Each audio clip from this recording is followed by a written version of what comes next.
Thank you all so much for taking the time to be with us this morning. And I'm very glad we're about to hear from Ben McBride. Good afternoon, everyone. It's good to be here with you. Such beautiful faces, and as I was sharing with David earlier, such generosity that I feel in the room, just in watching us interact.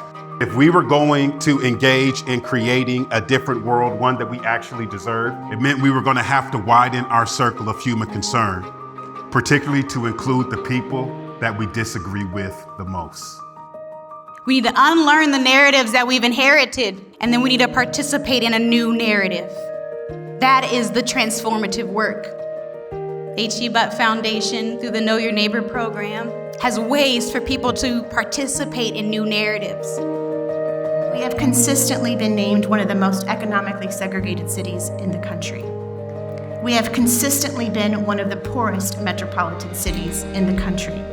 You can grow up in one side of a town and not have any clue the difficulty of another side of town. How can we trouble the waters of our own hearts to think about how we can do the work to widen the circle of human concern? 20% of people in San Antonio live in poverty. 1 out of 5 people who live in San Antonio don't have enough food, clothing, shelter, medicine, and education.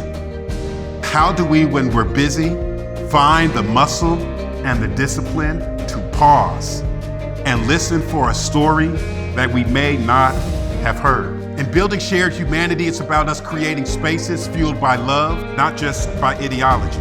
Bridging is about being able to see the world from someone else's point of view.